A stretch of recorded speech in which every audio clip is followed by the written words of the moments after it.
You finally sit down after a long day. Kids are in bed, the house is quiet, and you've got 20 peaceful minutes before someone wakes up needing water. So naturally, you decide to start a game about escaping hell. Welcome to another Housecoat Dad Review, where we test games the way dads actually play them. In a housecoat, on the couch, and in desperate need of another cup of coffee. Tonight, we're reviewing Hades 2.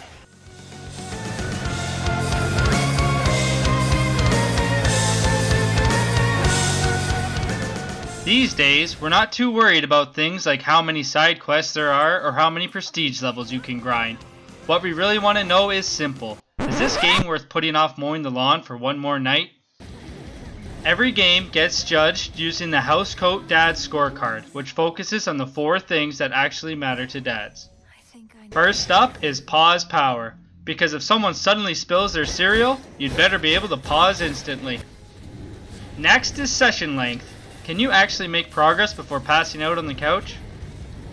Then there's kid friendliness, because sometimes kids walk into the room, and you don't want to be explaining why a demon just exploded on the screen. And finally, cost, because it was between this game or paying the plumber to fix the sink. Hades 2 is a fast, chaotic roguelike with plenty of enemies trying to kill you in new and creative ways every run. Let's find out if escaping hell is worth putting on a housecoat for. First up, we have pause power, because sometimes hell has to wait while someone goes potty. In Hades 2, you can pause at any moment and the action stops immediately, which is exactly what a dad needs. Once again though, it's held back by the inability to mute background music while paused. Seriously, when did pausing need a soundtrack? Still, when life interrupts, the game actually stops, and that's what matters. So for pause power, Hades 2 earns 4 out of 5 coffee cups. Next up, we have session length. Once you start making deeper runs into Hades 2, runs get a little long. Usually around an hour or so if you make it to the end. That's just enough time to squeeze in a run before remembering you still have to do the dishes. The nice thing is you can save and exit at any time, which is perfect for those moments when you look at the clock and realize it's midnight. Of course, you could stop there, but let's be honest, you're finishing it anyway. For session length, Hades 2 earns a perfect 5 out of 5 coffee cups. Now technically, the whole point of Hades 2 is fighting titans and monsters so you can restore the ruler of the underworld to his rightful throne. But despite all that, the game is actually surprisingly kid-friendly.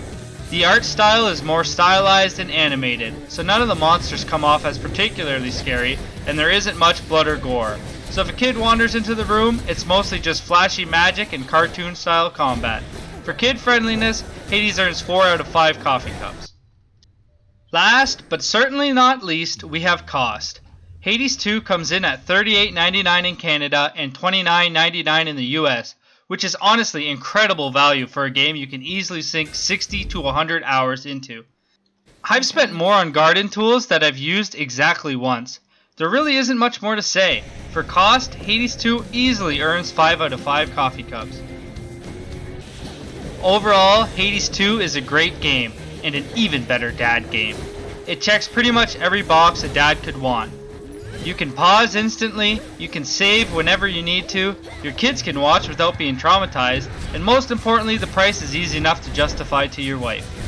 It's not completely perfect, and a few small flaws keep it from earning a full 5 housecoat rating.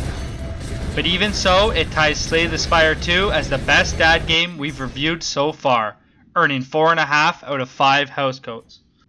If you enjoyed this Housecoat Dad review, grab a coffee, throw on a housecoat, and hit subscribe for more dad-approved games. Thanks for watching.